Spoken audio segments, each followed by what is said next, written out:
Retrouvez Smart Digital avec Inetom et ses athlètes du digital, leader des services et des solutions numériques.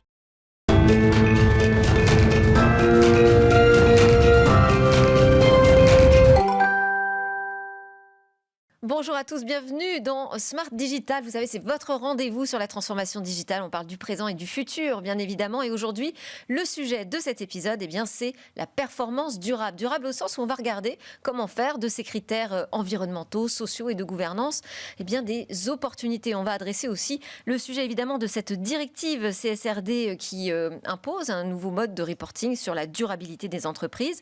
L'ensemble de cet épisode fera 28 minutes, mais on gardera 2 minutes à la fin pour vraiment retenir les points essentiels. Ce sera la section Key Point. Avec moi pour nourrir cette réflexion, avancer sur le sujet, Laurence Lavide, bonjour.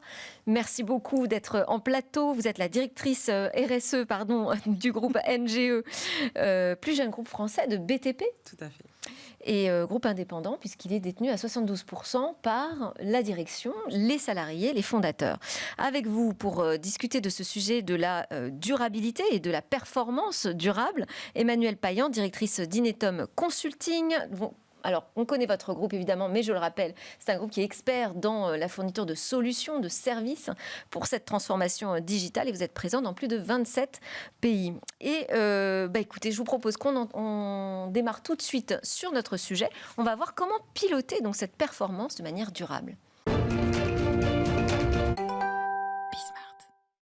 Et on commence ce grand sujet de la durabilité et de la performance. On va essayer de faire en sorte que les deux aillent de pair. On commence avec peut-être une mise en contexte. Ça me semble important d'adresser le sujet de cette nouvelle directive européenne, CSRD, donc qui va imposer en fait aux entreprises une nouvelle forme de reporting sur leur durabilité. Elle a été adoptée fin 2022 par le Conseil européen, mais les États membres ont quand même encore un peu de temps pour la transposer dans le droit national.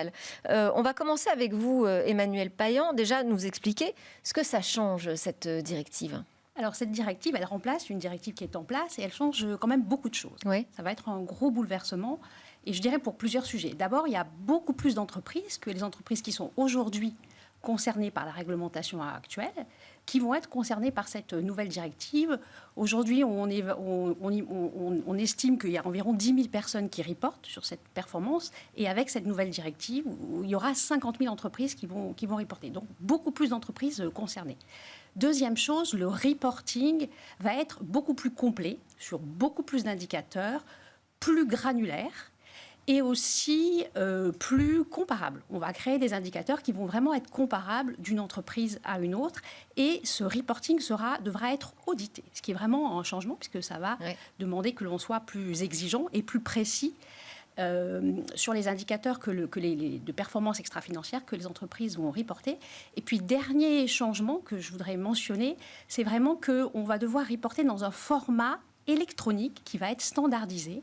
Donc aujourd'hui, il y a beaucoup d'entreprises qui reportent et préparent ces reportings avec des fichiers Excel qu'elles agrègent un peu.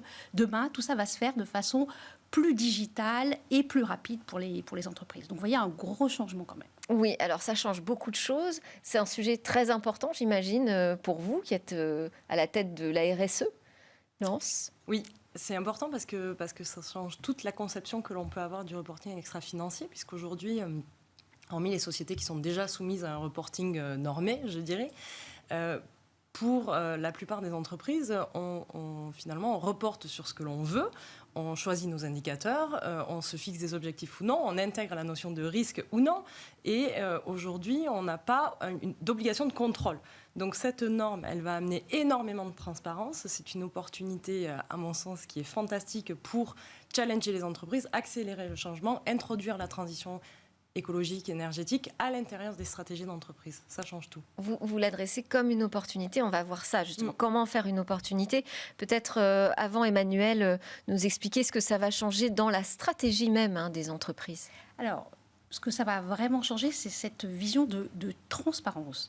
Et donc, on va pouvoir comparer toutes les entreprises les unes par rapport aux autres dans leur performance extra-financière. Et donc, on va pouvoir comparer, au final, si on compare deux cimenteries, par exemple, oui.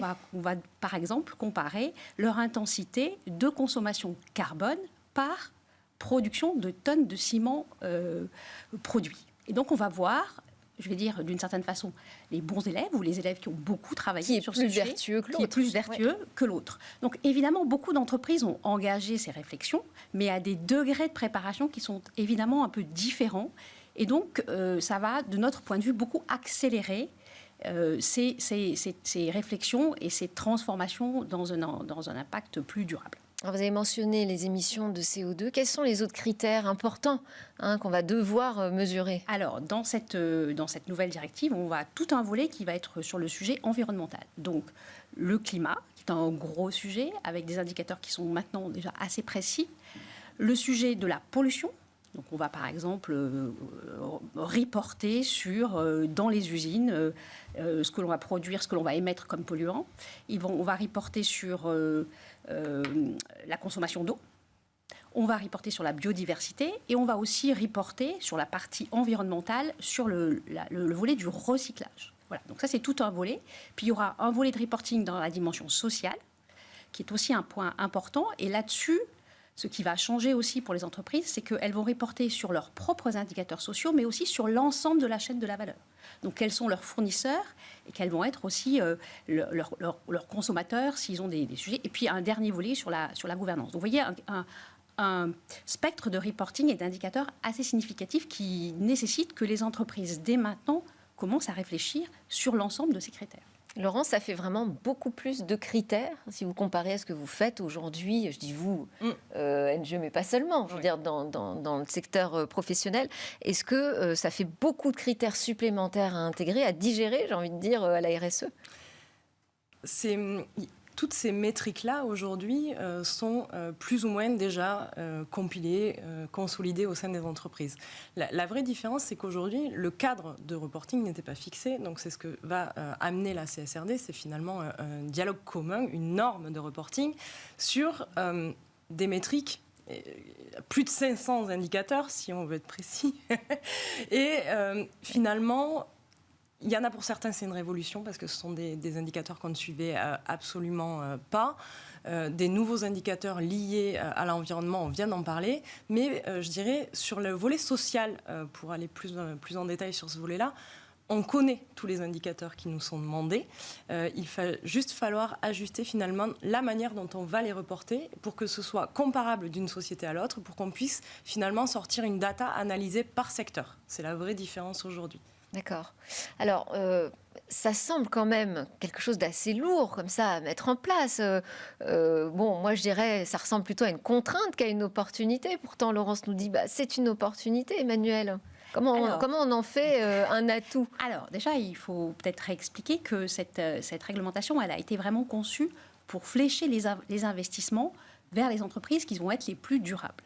Donc, nous, ce que l'on dit à nos clients, c'est en exprimant et en affichant des indicateurs qui sont évidemment conformes à votre stratégie, en les publiant, en les mettant en comparaison, vous allez pouvoir aussi accéder à des financements pour votre développement. Donc ça, pour moi, c'est vraiment un sujet important en matière d'opportunité parce que il faut voir que la volonté de l'Union européenne, c'est évidemment d'avoir des indicateurs qui vont mettre en évidence les entreprises les plus vertueuses et pour celles-ci, de leur donner accès à plus de financement. Donc ça, c'est vraiment pour ça une vraie opportunité, je pense, très concrète pour les chefs d'entreprise qui voient bien le volet charge de construction de ces indicateurs. Oui. Mais je rappelle juste bien que demain, dans la partie du financement, et les entreprises les plus durables, les plus vertueuses, auront accès probablement à plus de financement sur ces marchés-là. Après, évidemment, il y a du travail de préparation. Et là, on ne peut pas nier le fait que ce soit forcément une contrainte. Du travail de préparation, de collecte de données. Laurence l'a dit, il y a beaucoup de nouveaux indicateurs qu'il va falloir collecter. D'agrégation de ces données, puisque dans des grands groupes multinationaux où il va falloir aller les chercher depuis le niveau le plus fin de l'entreprise pour le reporter. Et puis aussi d'explication et de monitoring de l'évolution. On va produire une première reporting, alors soit en 2025, soit plus tard en fonction de l'entreprise, mais on va regarder les années après les autres, comment ça se déploie. Donc il y a ce volet évidemment de préparation qu'il ne faut pas négliger. C'est du travail supplémentaire. Alors dites-nous pourquoi vous avez parlé d'opportunité. Parce qu'il vous semble que ça va permettre d'avancer, d'être plus vertueux justement sur ces critères ESG par exemple? C'est pour moi une opportunité parce qu'aujourd'hui, une entreprise ne va pas pouvoir durer sans être responsable. C'est aussi un sujet de business et je pense c'est une donnée réellement à intégrer. Aujourd'hui, on n'aura plus de marché si on n'a pas une politique en termes de responsabilité, qu'elle soit sociale, environnementale ou sociétale. Oui. C'est ce qu'on appelle la RSE. Aujourd'hui, c'est un critère pour la prise d'affaires. Donc, à partir de là, pour moi, ce n'est pas une contrainte, ça fait partie du business. Le deuxième sujet, on est dans un groupe, 72% des actionnaires sont les salariés de l'entreprise. Aujourd'hui, on cherche la fierté dans l'acte de construire.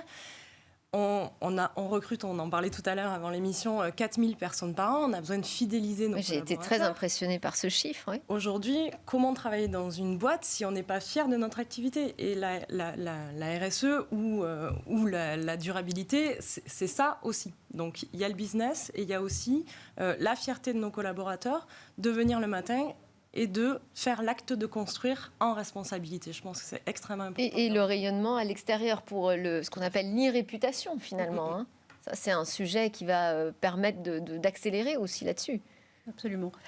Absolument. C'est-à-dire que vraiment la question de quelle est la valeur d'une stratégie durable, et Laurence en a largement parlé, j'insisterai moi beaucoup sur la dimension de gestion du risque en fait. On comprend tous de plus en plus qu'on vit dans un monde avec des ressources de plus en plus finies. Et dans ce monde de ressources finies, les entreprises sont soumises à des risques importants, des risques physiques, des risques de transition. Et l'ensemble de cette réflexion sur la stratégie de durabilité, c'est une façon pour les entreprises de gérer ce risque. Oui. Je crois que c'est quelque chose qu'on ne dit pas suffisamment. Évidemment, la question de l'engagement des collaborateurs, c'est important. La question de l'engagement des clients, c'est important. Mais à la fin, la gestion du risque, elle est très importante en ce qui concerne le sujet de sustainability et de RSE. Alors, si on va essayer de donner quelques exemples concrets, quelques actions peut-être que vous pouvez citer, que vous avez mises en place en vue de l'arrivée de cette nouvelle directive, ou en tout cas des actions récentes qui portent ces critères ESG. Nous, on s'est préparé, puisqu'on a contracté en 2020 un premier pré-impact pour commencer à habituer un petit peu le discours autour de l'atteinte de KPI, autour de ces objectifs dits RSE extra-financiers.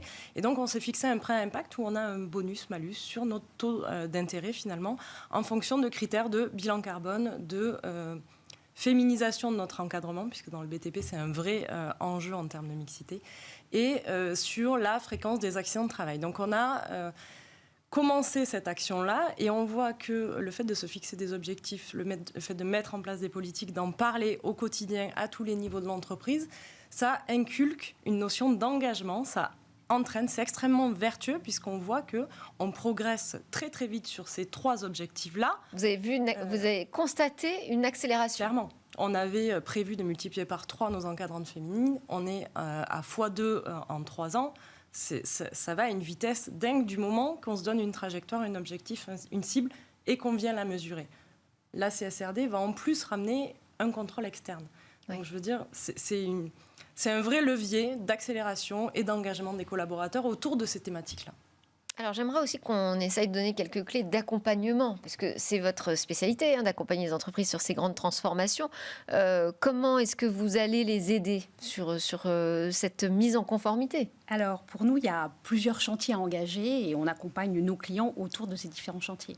Le premier chantier, c'est vraiment la phase qu'on appellerait d'acculturation ou d'awareness. Oui. Alors, toutes les entreprises ne sont pas au même niveau de préparation, mais la première étape, il nous semble que c'est déjà d'expliquer qu'au niveau de l'entreprise, de nombreuses parties prenantes qui vont être concernées comprennent ce que signifie cette réglementation et comment cette réglementation s'adapte au secteur de l'entreprise.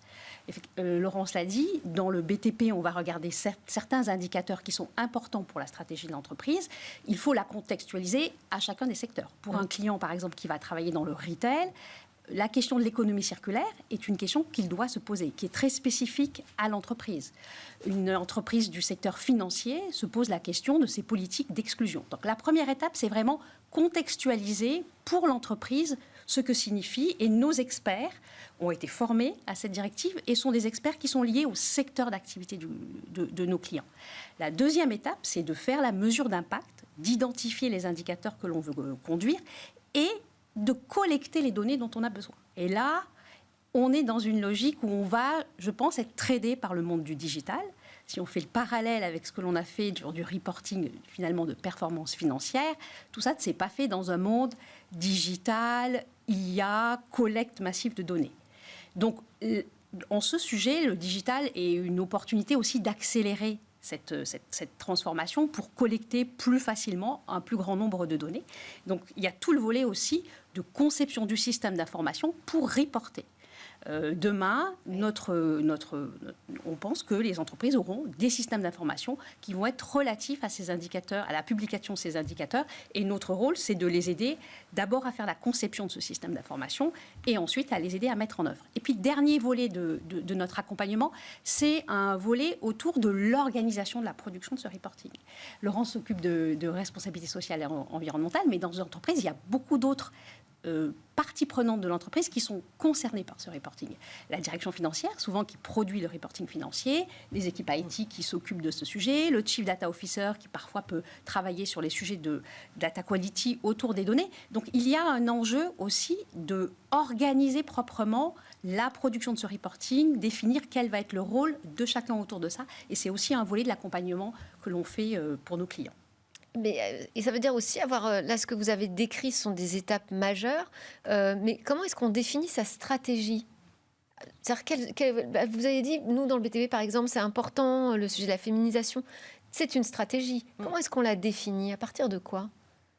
À partir de, dans le jargon de la CSRD, ce qu'on va appeler la double matérialité, mais si je dois le simplifier, c'est que l'idée c'est de finalement analyser quel est notre impact majeur sur l'environnement au sens large, et quels sont les risques majeurs face à la transition écologique actuelle.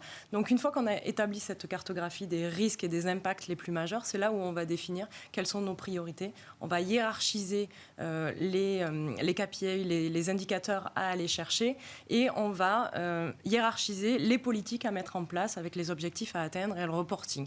Et effectivement, ce que disait Emmanuel, c'est que la clé, c'est la transversalité. Au-delà du digital, il y a le digital, bien entendu.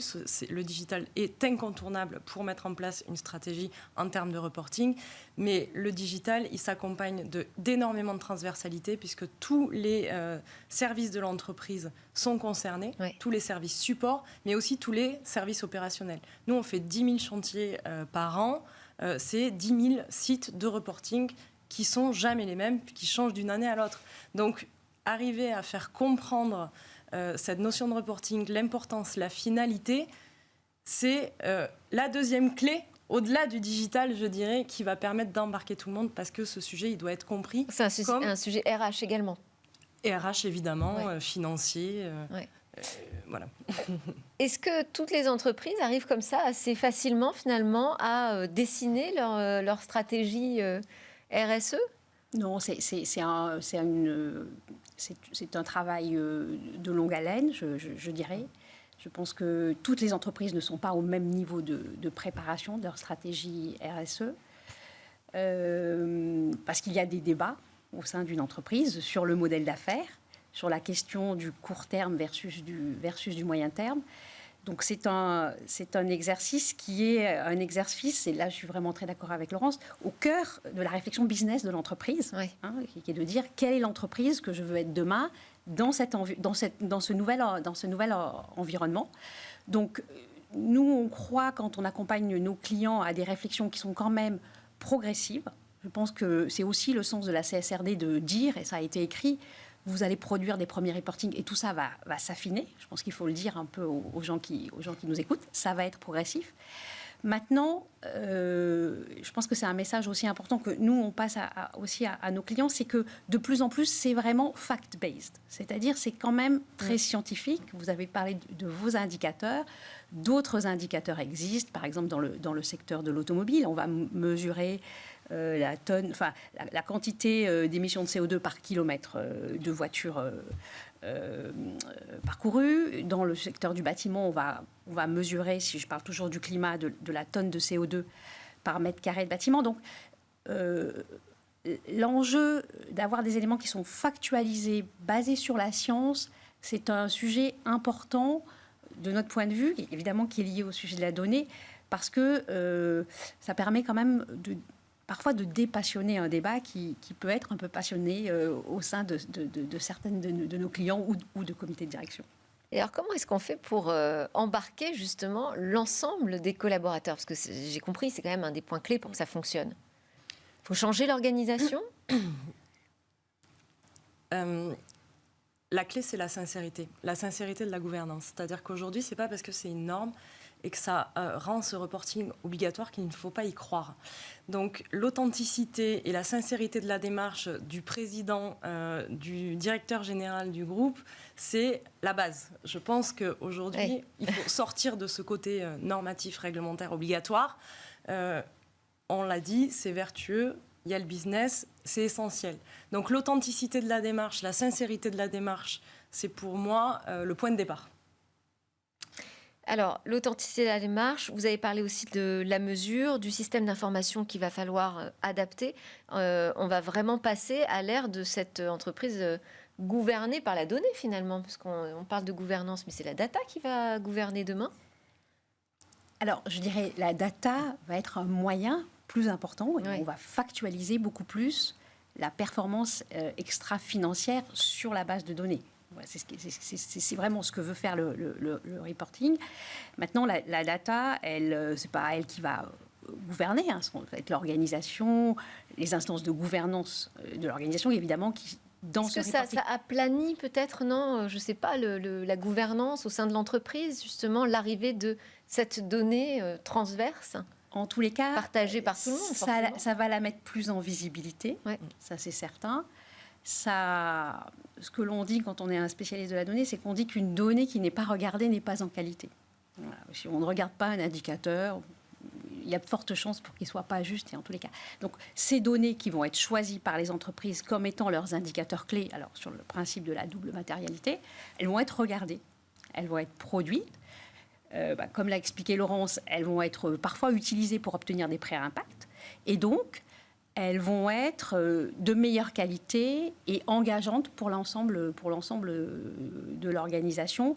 Et là où je suis très en phase avec ce qui a été dit avec Laurence, il faut choisir des indicateurs et il faut avoir un enjeu de transparence important. Voilà, c'est ce qui va remarquer, qui va, je pense, différencier et faire en sorte que ce soit plutôt quelque chose qui va être successful pour l'organisation. Ce qui va avec le critère social dans ESG, ça change aussi les rapports entre les collaborateurs, les pouvoirs de chacun. Comment est-ce qu'on fait justement pour que l'ensemble de ces collaborateurs arrivent à se familiariser avec ces nouvelles pratiques? Quel accompagnement est nécessaire? Énormément de formation.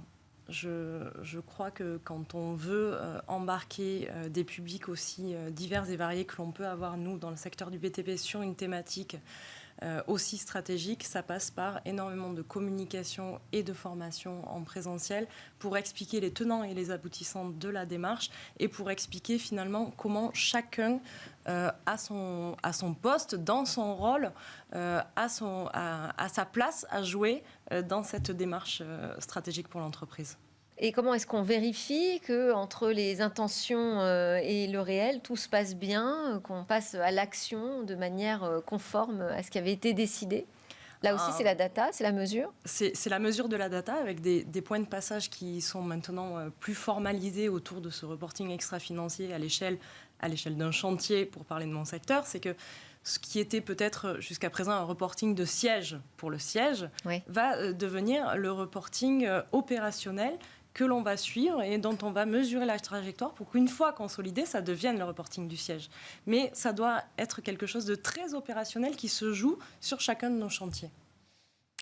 Un mot sur à quoi doit veiller aujourd'hui la dirigeante, le dirigeant? Alors, je dirais... Pour passer véritablement à l'action. Alors, pour passer à l'action, nous, ce qu'on dit, c'est que ce principe de double matérialité qui est de dire je choisis des indicateurs qui sont à la fois impactants pour mon entreprise et impactants pour l'environnement et la société, c'est la chose, de mon point de vue, qui est extrêmement importante au démarrage. Il faut choisir des choses qui font du sens pour l'organisation, pour l'entreprise. Pour moi, c'est un sujet extrêmement important. Un enjeu important, c'est d'anticiper et de se dire que plus tôt on va se préparer, mieux ce sera. Certaines entreprises vont devoir reporter en 2025. On peut se dire que finalement c'est assez loin, mais c'est pas si loin que ça, compte tenu du travail qui est à faire. Donc notre enjeu, et moi le message que je passe à mes clients, c'est choisissez un nombre limité d'indicateurs, ceux qui sont vraiment associés à votre business et à votre impact, et commencez à regarder le sujet. Ne vous dites pas que vous allez avoir du temps, parce que au final, pour des entreprises qui sont assez décentralisées, avec beaucoup d'acteurs, ça va prendre du temps en matière de préparation. Bon, je pense qu'on peut passer au point clé, au point important à retenir de notre discussion. Donc là, votre mission, c'est de nous donner les points clés, ce qu'il faut absolument retenir pour associer performance et durabilité, pour que cette croissance soit durable dans l'entreprise. Qui veut commencer ? Bon, alors, Emmanuel. Je dirais, dans les points importants, c'est réfléchissez aux indicateurs, en tous les cas, message pour les dirigeants d'entreprise, réfléchissez aux indicateurs que vous souhaitez mettre en place au sein de votre organisation pour la transformer dans cet environnement durable. Réfléchissez en matière de risque et préparez-vous. À vous. Moi, je dirais que la transformation, elle est inévitable. Et donc, de ne pas le prendre sous l'angle de la contrainte et réellement le voir comme une opportunité de donner du sens et de questionner l'utilité de notre activité. C'est une clé pour le recrutement, c'est une clé pour fidéliser nos collaborateurs et c'est incontournable d'un point de vue business. Donc vraiment, y aller avec le sourire, je crois que c'est le message. C'est ce qu'on a essayé de faire ensemble. Il nous reste 1 minute. Peut-être rappeler, je trouve que c'est intéressant de rappeler les 3-4 étapes importantes. Alors, première étape, prenez conscience, faites une session d'awareness sur cette réglementation et posez-vous la question de comment vous devez l'adapter au contexte de votre entreprise. Ça, c'est la première étape. La deuxième étape, c'est décider quels sont les indicateurs que vous allez vouloir mettre en œuvre. Donc, faites toute l'analyse d'impact sur votre organisation et réfléchissez à la préparation de la mise en œuvre. Quel système d'information vous allez mettre en œuvre, quelle organisation vous allez mettre en œuvre, quels vont être le rôle de vos différents stakeholders au sein de votre... Et puis ensuite, faites des dry runs, parce qu'il va y avoir, début 2025, de la production à faire. Et donc, il faut que les gens qui vont produire ces indicateurs essayent.